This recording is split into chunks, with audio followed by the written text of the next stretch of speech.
What's up, everybody? Brett Okamoto from ESPN, joined today by the UFC's #1 bantamweight contender. His name is Aljamain Sterling. He's joining us from Vegas, where in just a matter of a little over a week, he'll be fighting Petr Yan for the 135-pound title. Aljamain, good to be joined by you. How are you? Doing well. Busting up one of my teammates in chess real quick. You know, it turned from a 5-minute blitz game to a full-on half-hour now at this point. Half-hour chess game. Who are you playing? Pumi. I'm playing Okay. Turbo right now. Yeah. He was the only one man enough to step up. I didn't know you were a chess guy. Should I know this? Is this out there about you? I just started. The Queen's Gambit came out and fell in love with the game, and just like the way they set everything up, they made chess seem interesting. And I didn't realize what I was actually missing out on growing up. So this is actually a really good thinking game. So I enjoy it. I'll tell you, my experience with chess, I learned how to play at a young age, and I feel like I get sort of a little bit of the strategies.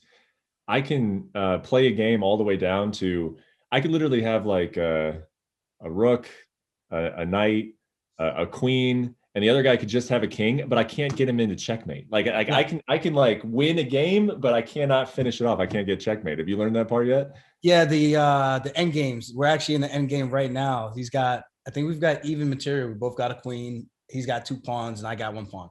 So it's pretty even, but I just keep checking him. Well, I love that, dude. It seems like a good way to kill some time, like maybe during fight week 2, or if you're cutting weight or something, you want to just like take your mind off the fight. Chess seems like a good way to go. Yeah. Yeah. So how are we feeling with the fight?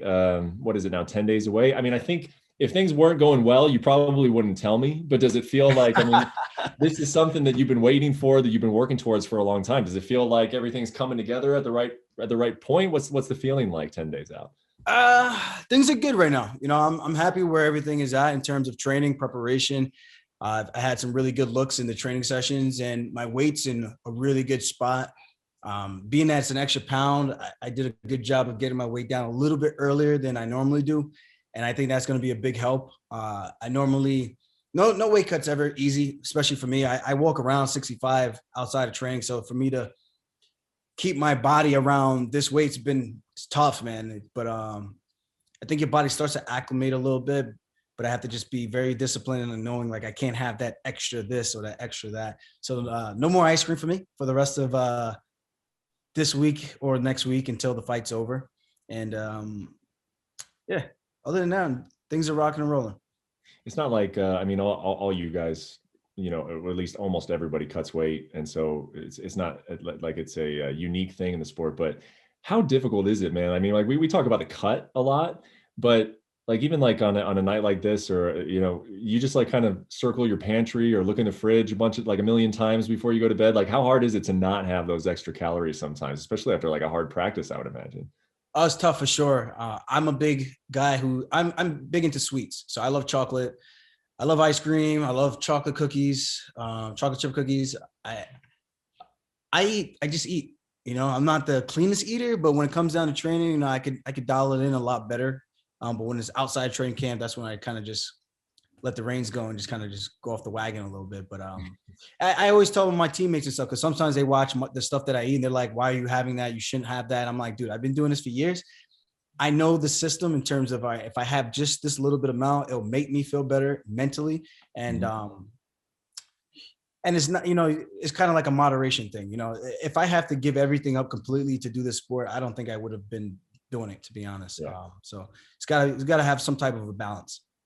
And this has been a journey for you to get to this UFC title shot. I mean, you signed with the UFC in 2014, and I was thinking back, and that was the year after Chris went out and beat Anderson Silva, beat him twice, and won that championship. And you obviously had kind of a front row seat for that. Like, yeah. Can you take me back to like when you first signed with the UFC and you had seen it, like it was up close, like Matt Serra was right there. He was a UFC champion. Chris Weidman had just done it and you were close with him. Like, when you came into the UFC, how long did you think it was going to take, and how did you imagine it would go, like the journey to get here?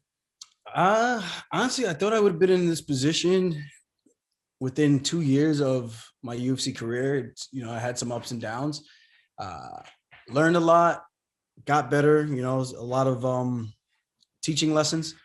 And yeah, to have that in front of you, something you aspire to do, something you want to accomplish for yourself. So to have those guys around you in the room, it's nothing but motivating, you know. So yeah, it might have taken me a little bit longer to get here, but at the end of the day, I'm finally here, and I'm super pumped and happy about everything. You know, I'm in a great position.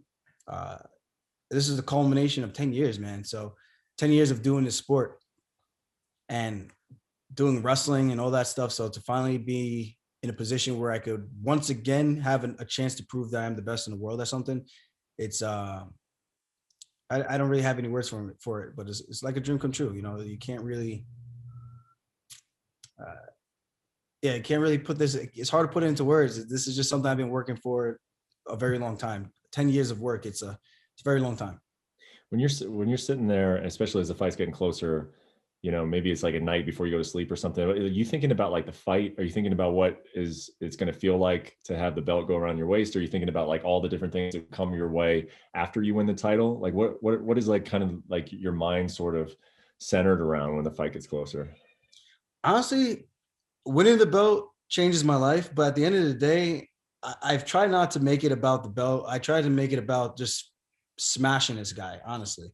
Um, you know, if I start thinking about, you know, like these other guys start thinking about doing movies and all these other things, you know, you could get distracted with some of those stuff, you know, trying to, you know, counting your chickens before they hatch. You know, I know Petr Yan's a tough dude. I know I'm a tough guy as well. He's got a puzzle I need to figure out. I've got a puzzle he needs to figure out. So I'm not really thinking about all the things for after. Right now, the focus is getting the weight off. That's the first fight, and then the second fight is I gotta smash this guy. That's Mm-hmm. really it. I'm Mm-hmm. not thinking about anything else. Um, I got a couple of ideas in terms of like vacations I would like to go on, you know, regardless of the result. I always do something to kind of decompress, unwind. This is my second training camp for the same fight, 5 rounds. It's a long time, you know, so it's a lot of damage, you wear and tear you put on your body to try to get prepared for a matchup like this. So um, I'm excited. I'm just excited about everything. You know, like I said, it's 10 years. It's been a long time trying to get here. Uh, for some reason, it felt like I wasn't being given the shot for whatever reason. Mm-hmm. And finally, I can't be denied anymore. And they give me the opportunity, and I just whatever I make of it. So that's really it. That's kind of my focus and my mindset going into this. And you get one opportunity, you never know when another UFC opportunity, another UFC championship title is going to come again. So I'm going to ride this thing out till the wheels fall off. Mm-hmm. And again, this is not unique to you. I mean, all you guys, all you fighters have had to deal with this over the last year. But again, I mean, this has been a long journey. You put a lot of work into it to get to this point. And I'm sure, you know, whatever you envisioned it, of course, you envisioned it in an arena somewhere, maybe back in New York, you know, maybe at T-Mobile on the Vegas Strip, and it's at the Apex with no fans. How do you feel about having that like kind of crowning moment happen without fans, and then also just anybody else that you would have, you know, whether it's family, friends, or anybody, any of the other supporters that have been there for a long time, you know, who won't be there, and how do you feel about you know, having that moment potentially in an empty Apex? It's fine with me. At the end of the day, if we're fighting in the back parking lot, we're fighting in an alley, we're fighting at a club, it's a fight. So regardless if people are watching or not, you got to do what you got to do to defend yourself and to come out on top and take as least amount of damage as possible, you know? So that's kind of my mentality going into this. Yeah, there's going to be no fans, but fans being there doesn't change the outcome in my opinion. You could get with people watching in front of you, or you could get your when no one's there, you know? So at the end of the day, for me, it's just about me coming for that. Coming for that. Yeah. Daily reminder, huh? Daily reminder.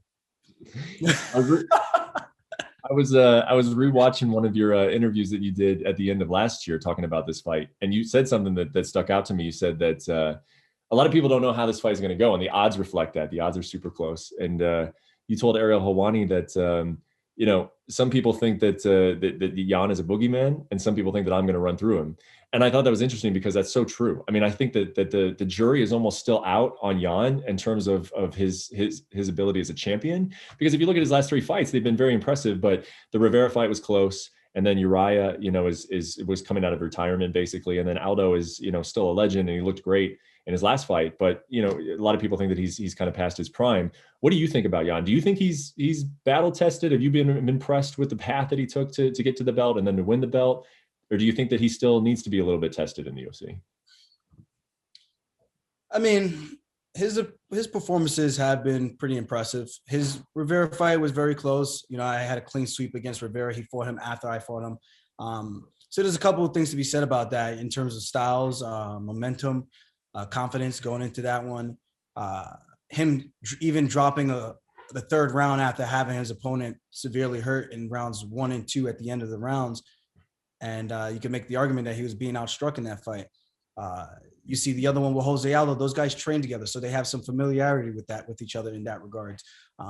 You can see when Aldo went for the takedown after he got caught with the switch kick to the body, it hurt him. He went for a takedown. Yan stopped it.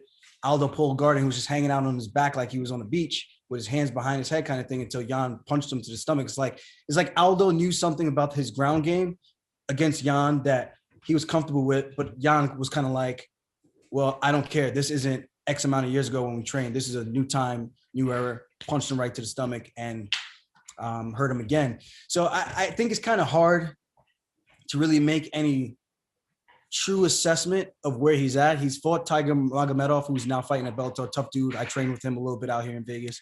And he's got very good grappling. I've got very good grappling. He beat Yan once. Yan avenged the loss. So when I break it down, styles make fights. I don't know. No two fights are the same. And it's about who shows up, man. You know, so I think he's been tested. I don't think he's necessarily had guys attacking him constantly like a Khabib style type of pressure looking to get him to the ground. And that changes the tempo of the fight. He can try to stop the takedown with punches as much as he wants. I just need one takedown. I can shoot 100 times. He can stop it 100 times. I get one takedown, that 101 takedown attempt, I get him down on his back. It's going to be a long night for that guy. That's what I honestly, truly do believe. He's good on the ground. I know he can hurt me. I know the threats are, but at the end of the day, he has to connect. I just need to get my hands locked and it'll be a bad night for him. Yeah, when you were kind of mentally preparing for this fight and game planning for it, it's interesting. Like you're coming up against a guy like Corey Sandhagen, who I tend to think, and I think many people would agree with this, is that he's unpredictable, he's unorthodox, he's doing a lot of different things. Yan seems to me like you kind of know what you're getting. It's just very fundamental. So from that sense, like going from an opponent like Sandhagen to go into Yan, was it in a way kind of easier to game plan and prepare for him because you kind of know what he wants to accomplish in there? Is that fair to say? Or how was the experience of just kind of game planning and breaking him down? I think so. Like you said, you know what Yan is going to do. He does good switching his stances, going from that 1-2, 1-2, from orthodox to southpaw. He does good going 1-2, 2-1, the same combination he caught Uriah Faber with. He seems vulnerable to calf kicks. He swings heavy. He sometimes when he throws, he gets himself off balance because he's trying to take guys' heads off. But those guys are actually standing right there in front of him. Sean Shelby asked me simply, who do you want to fight, Marlon, Yan, or Sandhagen after the Pedro Munoz fight? And I said, if I could have it my way, I would like to fight Petr Yan. And this was right after the Yan fight, the Pedro Munoz fight, because I knew stylistically it was a better matchup for me. I didn't want to fight Corey. I knew Corey was a tough dude, very unorthodox, and he's tall. He's long, rangy, he's fast twitch, and he's got unpredictability. You don't know when those knees are going to come in. He's long with the front kicks. He's hard to get in on the side, and he has competent BJJ. And that was a tough fight for me in my head. So when I break down this fight, I know what I'm getting. I still know he's dangerous. And like you say, he's fundamentally sound. I just want to know how much gains he's made in his defensive approach for stopping the takedown. Because there's a reason he pulled out of the fight from the first one. We never had no clarity on why he pulled out of that fight. There's got to be something up. So whether or not he thought he found someone who could help mimic my style, but my style is like Sandhagen's on the feet. It's unpredictable when it hits the ground. I could scramble off my back. I could submit you off my back. I could do damage off my back. I could do damage on top. I got good top control, and I got good pressure against the cage, a la Kamaru Usman. So whatever it is, man, I think we get into those clinch situations, takedown situations. I think the fights favors me, and I'm just excited to finally get in there with this guy and really find out who's who. Like I said, he's a tough dude. All respect to him and everything he's done in the sport. But, you know, to accomplish your dreams, man, you got to crush somebody else's. And that's just the nature of the beast.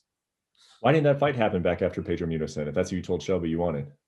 Those guys don't listen to me, man. Those guys, I didn't even know why he asked me. I was like, why did you ask me if you're going to just not even give me, it almost like he wanted to see who I thought I didn't want to fight to kind of give me that fight to maybe, I don't know. If you start thinking about why they did things, you could kind of get in your own head. So I was just like, whatever about it.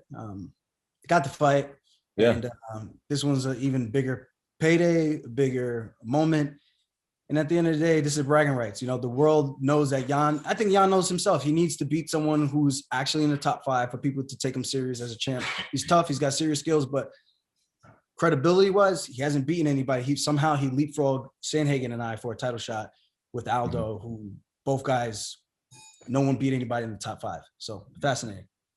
Last thing about him is what do you make of his power? Because that is one thing. I mean, what I said earlier that he's not necessarily as unpredictable as some of the other guys in the division, but when he does hit guys, they do seem to react. You know, you can see it on them. So what have you noticed in terms of watching his previous fights, and what kind of power are you anticipating from him?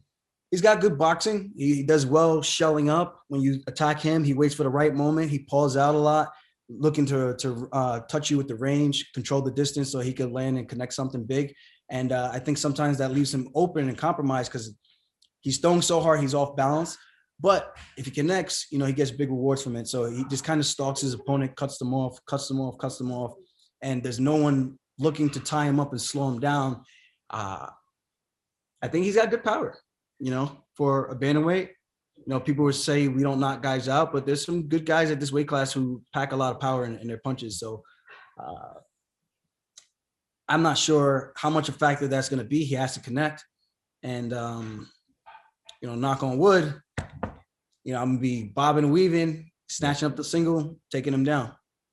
Yeah, knock on wood. You won't even be able to tell us about his power after the fight because you won't have felt it, right? Yeah. Hey, last thing I want to ask you about is, you know, I thought you did something cool, you know, over these last couple months. I think is when it came out. Is there was a video out from the UFC. You were talking about the home you grew up in and some of the things that have shaped you and some of the things in your family life. And I just wanted to know, why did you decide that now was the time? Because, you know, you've been in the UFC for a long time. We've gotten to know you over the years. This was the first time that you really opened up about some things with your father. How come now was the time to do so? It wasn't really that it was the time to do it. It was just kind of one of those things that an opportunity came. And honestly, I didn't even think this was, if I'm being completely honest, I didn't think that was what was going to happen with the story. It I feel like it kind of turned into that. And simultaneously, it had me open up about things that I normally don't talk about at all. You know, we grew up in a way where it's like talking about your feelings is like not macho, not manly, you know? So whenever I'm around people that kind of talk like that or express feelings, it makes me a little uncomfortable because it's kind of like, it's just not me. And it's a little weird for me. So I don't know. I'm happy I did it because I think it was well received. And I think a lot of people took a lot of good from that. And I guess that's what counts and that's what matters. And that makes me happy to hear that. And yeah, like I said, it's something even now, like trying to talk about it still like, it's still weird for me. It's just not something I typically do. You know, the only person who really knows about stuff is like, obviously my family who actually lived in the house because we're all so separate. And then again, my fiance. Well, the only follow-up I would have for you on it, and you know, if anybody wants to know what the piece is or you know, understand what we're talking, just go watch the piece. I mean, we don't need to rehash any of it. But the one thing that you did say in the piece that stuck out to me is that when you do go into the cage, you do fight with a lot of emotion, and that part of that is because, you know, you're still battling some things internally. And so I just wondered if you could expand on that, man. Like when you walk to the cage and like beyond kind of what we're used to of like a guy who wants to win a championship, a guy who wants to provide for his family, you know, et cetera, all the normal reasons we're used to. What else are you feeling? Like, is there a way you can expand on that emotional kind of side that you have on those nights? I guess it's honestly just approval. And I guess like self-worth. And that's really what drives me. You know, even like there's times I'm training and it's kind of like if I do a lot of, like, when I'm back in Long Island, I do a lot of my strength and conditioning sessions alone. Try to do it early in the morning when no one's there, kind of so I can have my own self-talk sessions when I'm working out. And a lot of times I'm working out, you'll hear a lot of F this, F that, don't be a, what are you, some type of, don't be a, this person wouldn't be like that. I find myself doing that a lot to help motivate me, but at the same time, it's some of the things that I remember from being a kid that, I didn't like being associated with those terms. So I would push myself harder to not feel like I'm falling into that category, I guess. It's kind of hard to explain, but a lot of people have different reasons for why they fight. And I always say, like, if I were to stop fighting today, I've done everything that I wanted, outside of winning a UFC world title. I made a living. I got a college degree. I have a fiance. I have money in my savings account. I'm invested. I have 3 houses. I bought my mom a house. I'm accomplished. I can be all said and done. This is just, for me, this is just the icing on the cake, So that's more so about me. People might find it weird, but hey, to each his own, So this is what drives me, So it's really kind of hard for me to even elaborate, but the way we grew up, man, verbal abuse was a big thing, growing up as a kid. Like, it really does stick with you. Like, even today, it still bothers me. Like, when I think about it, it makes me a little uneasy, So. Well, I appreciate it, man. I appreciate you being willing to talk about it. And I know that, like, when fans get to know some of your backstories, it makes the fights that much more real to them and that much more enjoyable to them. And they want to know the guys who are in there. So thank you for talking about it. Thank you for the time today. And the last question I would ask you is, you said you bought your mom a house. Yeah. You get on that championship money. What are we buying? What are we buying mama after we come for that on Saturday? Honestly, I don't know. I'm going to try to help her get her green card so she can finally have her papers. I think if we can get that done, I would like to do a destination wedding, and she can't leave the country. So if I could get that taken care of, that would be a dream come true, so that we can do something and have her being able to have the luxury of going back and forth. I think that would be something really cool to do. Other than that, I think I'm a relatively simple man. Obviously, I like nice things when I can afford it, but doesn't take much to make me happy. I like doing stuff like this, playing chess, playing golf, playing Super Smash Brothers, with friends and family and stuff, eating, traveling. Simple man, I don't need to have all these flashy things and all that. That used to be a time, once upon a time in my life, but I grew up, I matured, and there's a lot more important things in life now. So I think that's it. I don't really see myself wanting for much. That's really it. Well, it's coming up quick, man. UFC 259. It's been a long journey. I'm excited to see you in there against Petr Yan. I'm excited to see the fight, man. Thanks for taking the time to speak with us, and we'll see you next week. Thanks for having me. It's going to be a good one. This is going to be a good one. Thanks for watching ESPN on YouTube. For live streaming, sports, and premium content, subscribe to ESPN+.